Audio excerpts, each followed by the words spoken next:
What are the objectives of this type of engagement? Now, talked about it indirectly, but here we go, just laying it out. We want to apply specific procedures to a subject matter, and then we want to present those findings. And how are we going to present those findings? We're going to issue a written practitioner's report that describes the procedures applied and the findings without providing an opinion or conclusion. I'm going to beat that to death because I want you to really understand what these types of engagements are. I didn't really understand when I was taking the test, and somehow I got through it. But understanding and being able to distinctly break out, okay, I know what an agreed upon procedure is. I can kind of conceptualize and visualize myself doing this type of engagement. Like, visualize yourself doing this. And so another idea that I thought of that I think helps is envision yourself. And if you've got real life experience, you can obviously use that. You can say, oh, I've done an audit of a private equity firm, and just reference that in your mind and think about what you did there. But let's say you've never done an AUP. We'll say, okay, in your head, I've done an agreed upon procedure of let's say of a bank, and make up a little scenario in your head. And every time you learn something here, just tell yourself you did that. Do a little internal acting, a little lying to yourself. Let's talk about the scope and terms of agreed upon procedures. So AUP includes procedures similar to an audit. However, as we know, audits are the most extensive, so this is going to be a much more limited scale.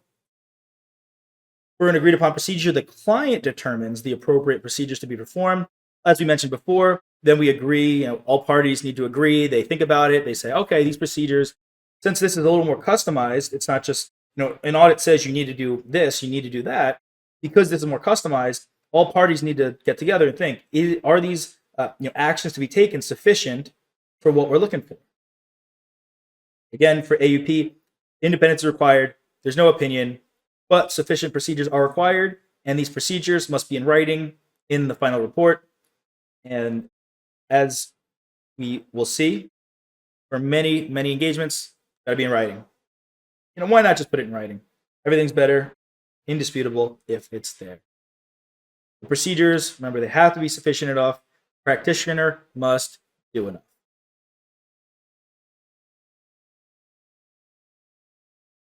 Why would we get an agreed upon procedure? Well, we said they're more flexible and they're cheaper than audits. Less work is required.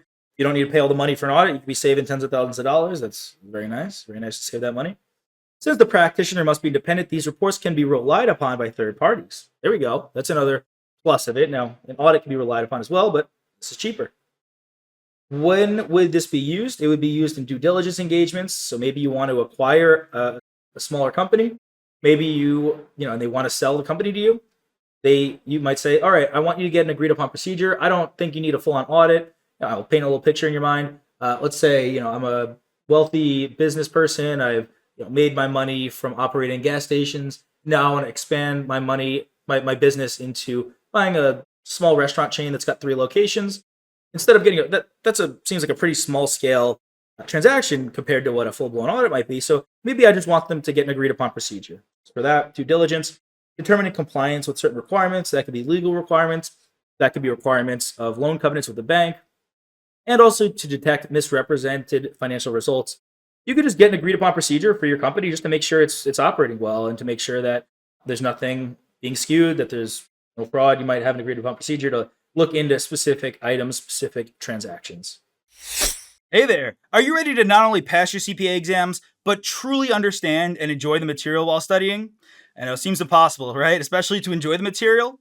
We'll do it together. Tap into the power of cpa.examprep.ai, where we've got personalized quizzes, multiple choice questions, memorization guides, flashcards, simulations, all tailored to your learning. Our adaptive study planning puts you on the fastest path to success and lifts you back up if you fall behind. Avoid wasting your precious time and money attempting an exam with a low chance of passing, because who wants that? We want to get you through this process as quick as possible. Our exam readiness prediction lets you walk in with confidence, knowing that you're prepared for success on exam day.